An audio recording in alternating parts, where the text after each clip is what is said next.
we have a quadratic equaling a line here, so we want to, this is a linear quadratic system, okay, so one way to look at this is y equals 4x squared plus 3x minus 5, and then y equals x plus 3.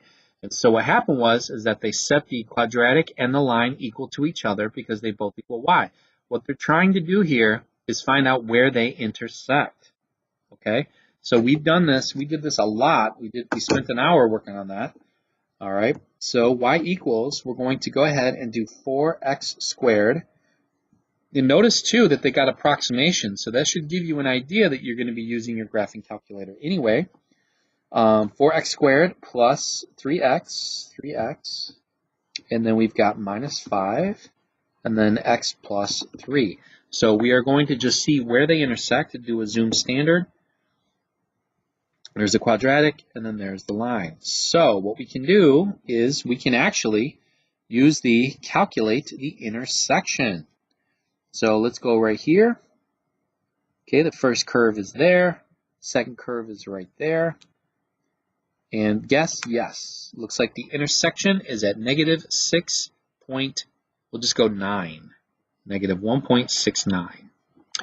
All right, where's the other one? Let's do it again. Second calculate. Now remember, you might want to put this a second trace. You might want to put this on your note card. Second trace is where you solve and find intersections. Okay, intersections.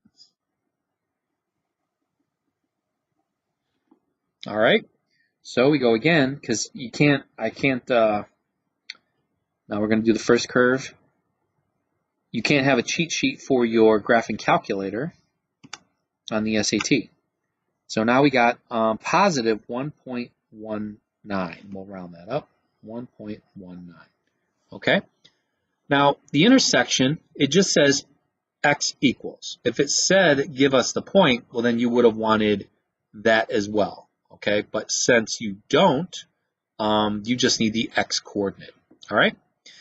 Okay. So now we're into polynomials, and the last 10 questions will be on polynomials. Which of the following is true here? You've got a cubic polynomial. It's got 4 terms. Oh no, wait a second. It looks like it's a 5th degree. They tried to pull a fast one on me. So this guy, it is not, the degree is not 3. No way. It's 5.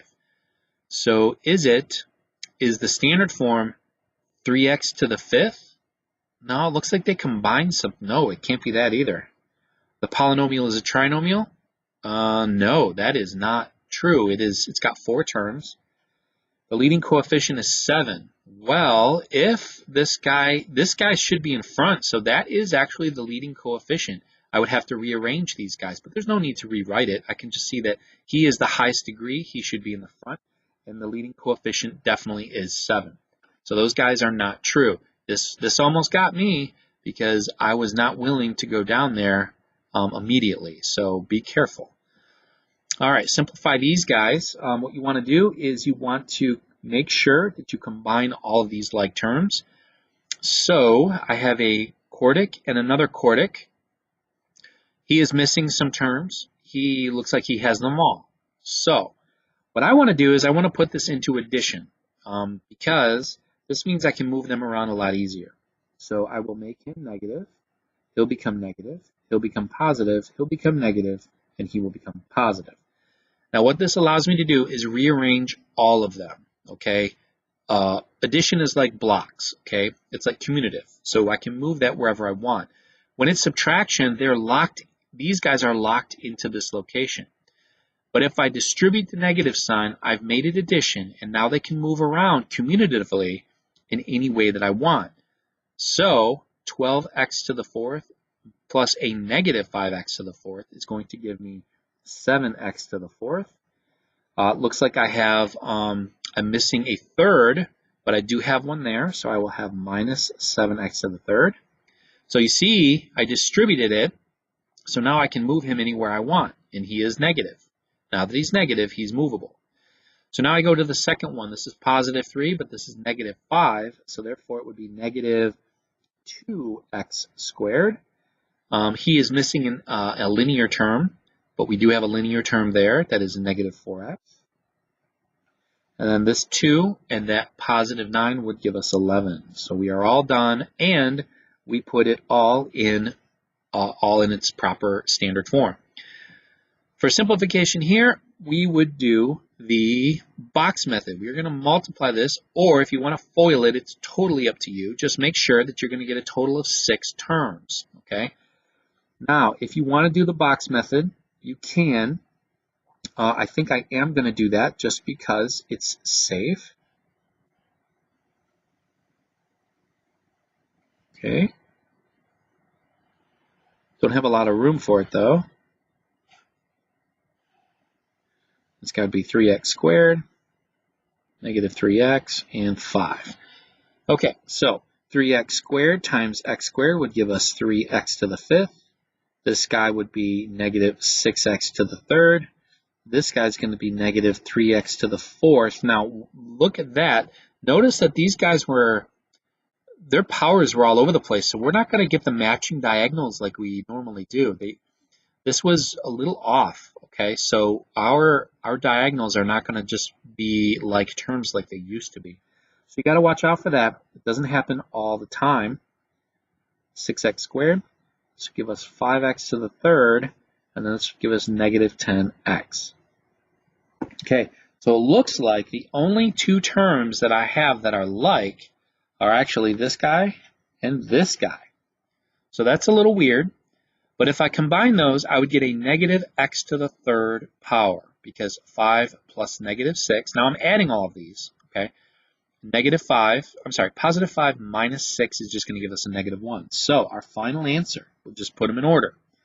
3x to the 5th minus 3x to the 4th minus those 2, which is just x to the 3rd, plus 6x squared minus 10x. All right, that's it. They're all in order too.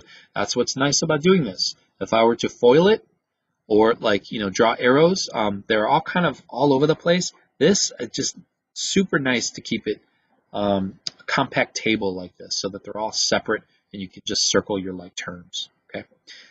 All right. Is this guy a factor of this? And if he is, write P of x as a factor of 2 factors. As a factor of what we should have been is a polynomial of 2 factors. Okay. So let's go ahead and divide this guy, because when we ask if something is a factor, we want to know this guy, will he go into this evenly? Okay, is he going to go into evenly? And when it's even, that means that we would have a denominator, or a remainder, I should have said, of 0. Now it looks like all of my terms are here. I've got a quartic. I should have 5 terms. 1, 2, 3, 4, 5. They're all in order. So we go ahead and do synthetic division. So use 1, 6. Add those going down. Negative 2, that's negative 12. Add that, that's 24. That's positive 1, that's positive 6. It looks like we do get 0. So there is no remainder. So P of x is this, but he is also x minus 6 times whatever is here. Now this guy started at x to the 4th, so when we do divide by a linear binomial, we're going to drop him a degree, because notice what we're doing, the anti-foiling, okay? So this guy is going to drop a degree and become x to the 3rd minus 2x to the 2nd plus 4x plus 1. Now notice how beautifully, when you have a remainder of 0, notice how 3, 2, 1, 0. It should just execute perfectly. If we were to FOIL this, like we did here, we're going to get this guy here. So these 2 processes are they're inverses of each other. They go backwards, okay? All right, so that is our final answer.